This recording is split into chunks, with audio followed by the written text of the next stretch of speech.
जय मसीह की दोस्तों, आज के मॉर्निंग डिवोशन में आपका बहुत बहुत स्वागत है। परमेश्वर का धन्यवाद करेंगे एक नई सुंदर सुबह के लिए, एक नए दिन के लिए, एक नई आशा के लिए।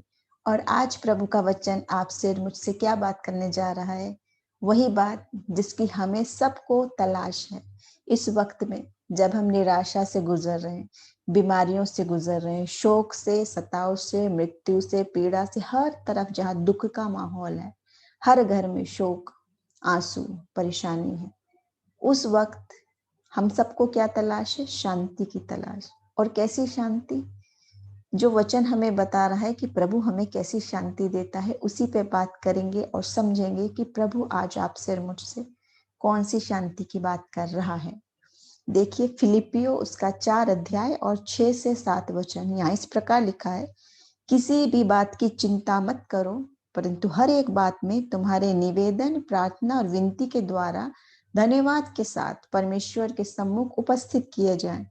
तब परमेश्वर की शांति, जो समझ से बिल्कुल परे है, तुम्हारे हृदय और तुम्हारे विचारों को मसीह यीशु में सुरक्षित रखेगी। एक अद्भुत बात है ना। वचन कह रहा है किसी बात की चिंता ना करो। आप और हम कहेंगे ऐसे कैसे हो सकता है? जब बीमारी है, परेशानी है, हम इंसान हैं, हम स्वाभाविक हैं, हमें चिंता होगी, हमें परेशानी होंगी, शोक, आंसू, दुख, सताव सब हो। लेकिन वचन क्या कह रहा है? फिर भी अगर हम धन्यवाद के साथ और अपने निवेदन, विनती के द्वारा लाएं, तो प्रभु कैसी शांति देता है? जो समझ से बिल्कुल परे है, जिसको आप समझ नहीं सकते। कैसी शांति है वो? उसको समझने के लिए मैं आपको एक घटना बताना चाहूंगी कि एक बार 2 चित्रकार थे और उनसे कहा गया कि आप एक अच्छी सी पेंटिंग बना के लाइए इस विषय पर, इस थीम पर, शांति के ऊपर, जिसका टाइटल है शांति। कोई ऐसा दृश्य जिसको देखते ही सुकून आ जाए, शांति आ जाए, ऐसा दृश्य लाइए। तो 2 पेंटर्स जो थे वो गए, उन्होंने समय लगाया, सोचा, मेहनत की और अपनी अपनी पेंटिंग बना के लाए। जब दिखाई गई तो पहले वाले चित्रकार ने बना रखा था एक बहुत सुंदर दृश्य, शाम है, सुंदर सुहानी शाम है, और उसमें एक सुंदर सी झील है जिसका पानी बिल्कुल साफ, पारदर्शी, शांत ठहरा हुआ पानी है। चारों ओर हरियाली है, खूब बहुत सुंदर सुंदर फूल लगे हुए हैं, रंग बिरंगे, तरोताजा। चारों ओर खूब सारे सुंदर सुंदर पेड़ हैं, पहाड़ हैं, झरने हैं।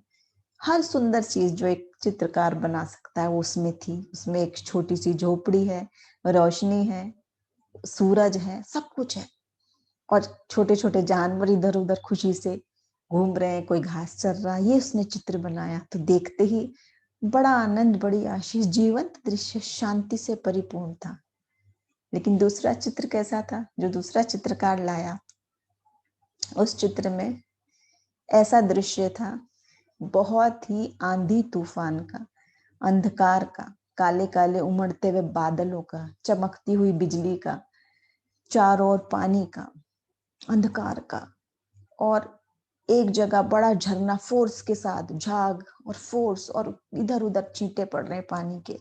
इस तरह का चित्र था। आप सोचेंगे इसमें शांति की क्या बात है? पहली वाली तो बात समझ में आ रही, लेकिन इसमें क्या है? वही बात पे हम बात कर रहे हैं कि पहली वाली बात क्यों समझ आ रही और दूसरी क्यों नहीं।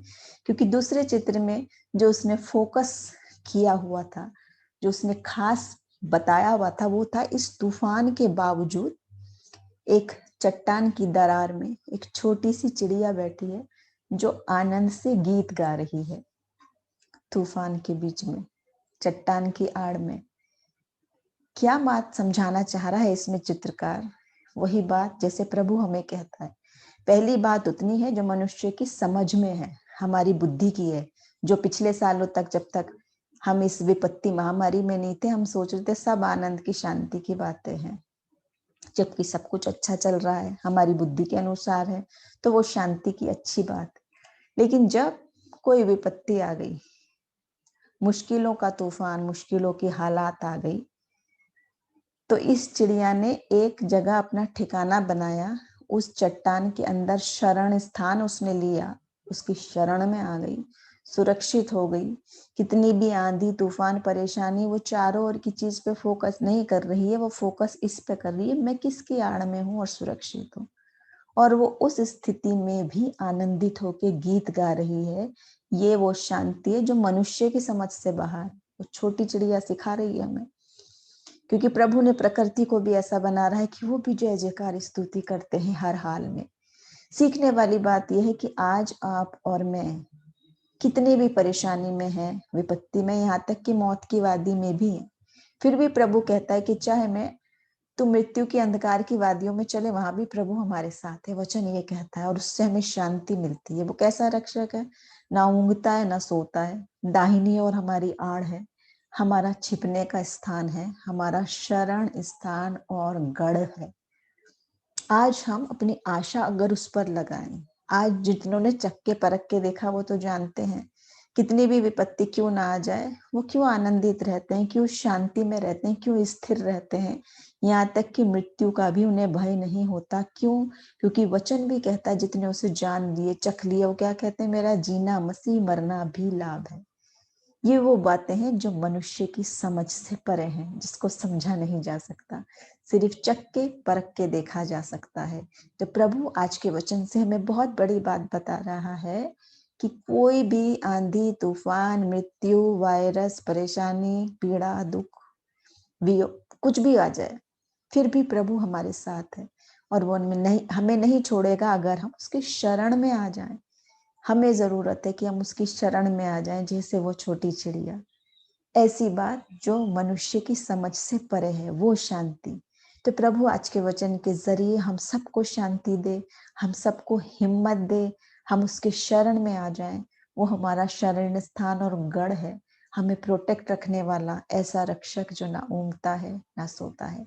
आज के वचन के जरिए प्रभु हम सबको आशीष दे, उत्साहित करे, हमारे विश्वास और आशा को बढ़ाए और अपनी संगति में आगे बढ़ाता जाए, अपने अभिषेक में हमें बढ़ाता चला जाए, ताकि वो शांति जो हमने समझ ली, जो हमने चख ली, वो हम सब तक पहुंचाते चले जाएं। प्रभु आज के वचन के जरिए हम सबको आशीष दे। फिर से मिलेंगे, हमारे साथ बने रहें अगली बार फिर से एक नए विषय के साथ डेली डिवोशन में। प्रभु आप सबको आशीष दे। जय मसीह की।